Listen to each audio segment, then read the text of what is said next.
Alrighty, so let me go ahead and put this one out here. This is really going to be focused more on the Second World War and the Great Patriotic War. And I just saw a video about May 9th Victory Day in Russia and throughout, the ex-Soviet Union, such as countries like Belarus and, the stands and this and that. But the thing is that it's different the way it's promoted. Victory Day in Russia, I'm going to focus on Russia in this case, is something where veterans are honored. They are, the ultimate sacrifice. And you can have, the Immortal Regiment where, millions of people will show up with their, relatives, and pictures and everything else, Men of Silence, this and that, of course, the St. George's ribbon, which is more of a recent thing, but still. The U.S. doesn't really do that. You could say arguably that in the late, the immediate end of the Second World War that was pushed. We have, of course, Veterans Day and Memorial Day. Neither one being that popular. In my opinion, anyway. Like I say, you can have this stuff, like I say, for the U.S. Veterans Day,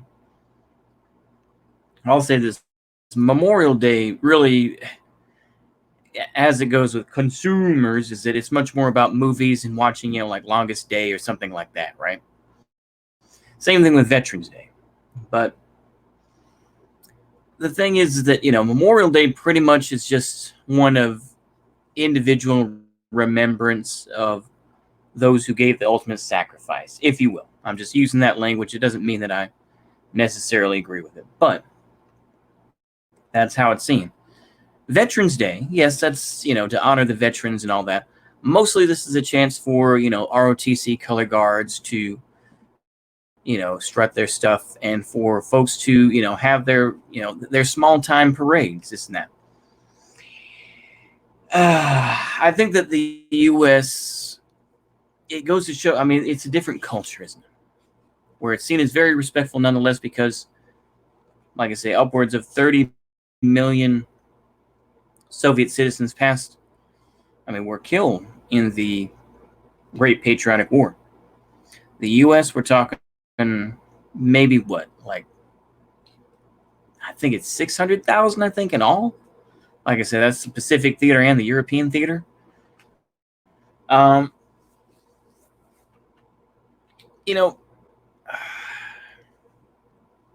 Russia can still see that as a unifying factor. The U.S., not so much. We give lip service to the military, and we can say, look at these horrible things in Iraq and Afghanistan or whatever, but we don't honor these folks the same way. We tried that with Pat Tillman. Pat Tillman, I think, in my opinion, this is my opinion from an American standpoint, once again, but Pat Tillman was put on a pedestal to be seen as this great guy. The thing is that there have been documentaries that show, no, not really, and possibly he was killed because he had more, at the very least, democratic socialist leanings. And they, like I say, the Bush administration, praised him immensely. Obama didn't really get into it that much, and Donald Trump never really got into it that much. Donald Trump, was trying to compete, at least, with Russia, this and that, where we're going to do parades like they do. It wasn't going to happen. And even when we did, it looked like crap. Like I said, the closest thing that happened was the very end of the Second World War with the ticker tape parades in New York. You can never do that in New York City nowadays. You cannot. And you see a country that really doesn't have that much pride in what we do. you know. Whereas, as bad as things may be in Russia, like I say, I don't live in Russia. I'm not Russian. I don't, I can read all the books, but it's a whole different thing when you live there and you're born and raised there. The U.S. just doesn't have that. The U.S. doesn't have that sort of solidarity amongst folks to say, yeah, this is what happened. There's no, overall support for it. Yeah, there's individual veterans that can come out, and people will talk about, Pearl Harbor, or they'll talk about, whichever. But in general, these are not nationwide events that are celebrated. You can talk about Wake Island, for example. These are small events that only a small group of people visit. The larger populace will say, yeah, we support the military, but it's lip service. They don't actually care about these things. And I think that's one of the things that, it's hard to say. You can say part of that is capitalism. Part of it is just the fact that the U.S. doesn't really care as a whole. And it's not something that's really regarded as, something to be, it was never organic. Like, you saw with the Russians, the Immortal Regiment. You don't really see that type of thing. Yeah, we have the Vietnam War Memorial. Yeah, we do have that, full of names, but it's like, you don't see that for the Second World War. You don't see that for the war in Iraq or Afghanistan or wherever, right? There are numerous reasons for that, but it goes to show this is why the U.S., what is there to be proud of? For the U.S. I mean, I've been wasting some time with it, but really now I'm going to get to the meat of it. What is there to be proud of with the United States? This is one of the basic reasons why people, I think, would become so-called tankies, or they become Wignats, is because they would rather identify with these folks because the country itself doesn't care about these veterans. They simply don't care about these things. Or when they do care, they'll say, well, the U.S. Army were the original ones that fought fascism. And of course, people with, at least half a brain will be like, no, it's like they were still white supremacists. There were plenty of Ku Klux Klan members who were in the, United States military. Look at Commander Rockwell, right? Navy pilot. And, yeah. So it's very much used as a political argument. This was a big thing, obviously, under Donald Trump, and it's going to continue to be used because of more white nationalism. And, of course, everyone uses that whole D-Day shtick. That's all they can point to is D-Day. They can't point to the Hurtgen Forest. They especially don't want to point to Kasserine Pass, where the U.S. screwed up immensely fighting Army Group or Panzer Group Africa, I believe is what it was called. It wasn't called the African Corps by that point officially, but this is where we stand today. Whereas other countries can point to it and say, yeah, we achieved our victory over the U.S. I'm sure there are celebrations in Vietnam to say, yeah, look at the reunification of our country. The U.S. doesn't really value people like that. And it goes to show, once again, it's kind of the individualist thing. We'll honor individuals like Audie Murphy, and Audie Murphy is seen as a larger representation of World War II vets. But of course, Audie Murphy had an awful life. He slept with a gun under his pillow, this and that. Or people will point, maybe they'll point to Ira Hayes. Ira Hayes, of course, being a Navajo code talker. Maybe I'm wrong. Let me double check on Ira Hayes. I'm sorry. I want to make sure But yeah, Ira Hayes, of course, this is one of the things, is that we value, You get so much individualism that, yeah, it's just such a very sad story, though. Ira Hayes, Pima native, excuse me. Yeah, he was a Pima from the Pima tribe. But yeah, Ira Hayes, of course, very, very sad story. Very sad. Found dead lying near an abandoned adobe hut near where he lived in Sacaton, Arizona. He'd been drinking and playing cards on the reservation with his friends and brothers, Vernon and Kenneth. Altercations ensued between Hayes and a Pima Indian named Henry Satoyant, and all left except Hayes and Satoyant concluded that Hayes' death was caused by exposure and alcohol poisoning. However, his brother Kenneth, a Korean War veteran, believes that the death resulted from the altercation with Satoyant. Reservation police did not conduct an investigation into Hayes' death, and Satoyant denied any allegations of fighting with Hayes. There is no autopsy. Wow. Wow. But this goes to show, even in the song The Ballad of Ira Hayes, he was described as being a drunk and drowning in 2 inches of water in a ditch.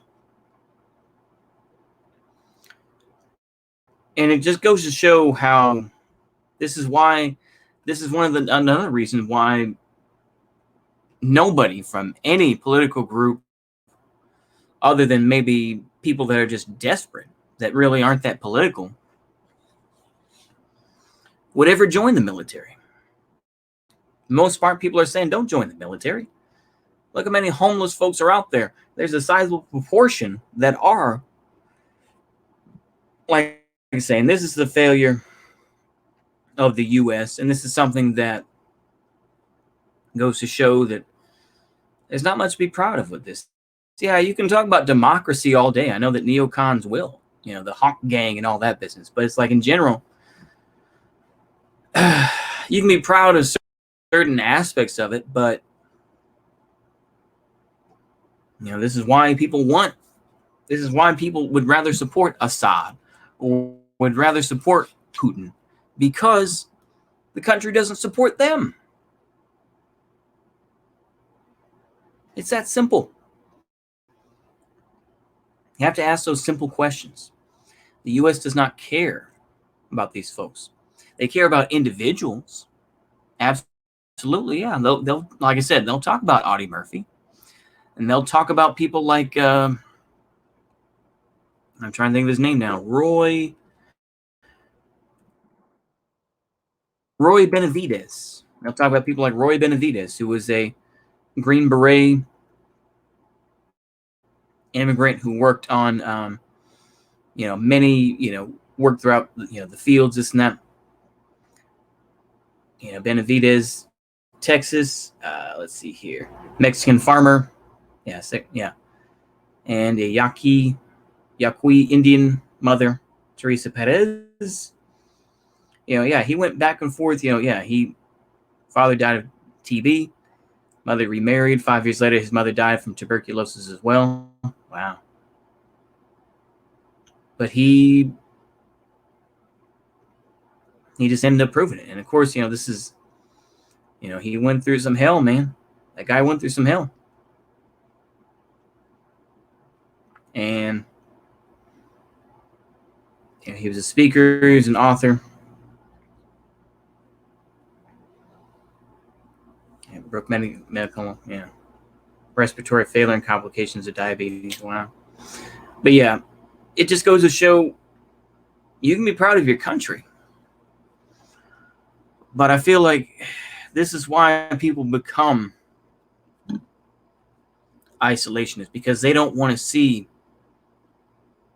their family members or see themselves get tossed aside by the system, which happens a lot. America does not give a shit about its veterans. Arguably never has. And you can even point to, after the end of the First World War, where we were supposed to give, the bonus army and all this, because we didn't, because the United States government did not want to give those bonuses, because, of course, they were in the midst of a depression. We were, you had, the Hoovervilles and all that. And we sent in another guy, Douglas MacArthur, who was a World War I veteran himself, but of course, played the game, and he broke up those riots of the Bonus Army and the Hoovervilles and all that. So yeah, I wish. This is yet another reason why balkanization is going to occur, because we don't see things eye to eye. The federal government has screwed over everybody, but I think that there are some folks who just feel that they are better than others, and there is, in my opinion, there's nothing that will unify this country. Not one thing, other than, I guess, keeping the system as it is, because nobody wants to go to war. But I think that will increasingly be less and less of a concern. And I think the people are going to get more and more desperate. They are. Because this country has never given a damn. Never. About veterans, about, the dead, or anything else. Federal government, local government, whichever. You can go ahead and point to some individual cases, sure. But on a nationwide basis, absolutely not. So yeah, I think that's all I really have to say about it. Hopefully y'all enjoy that. See you later, and a goodbye.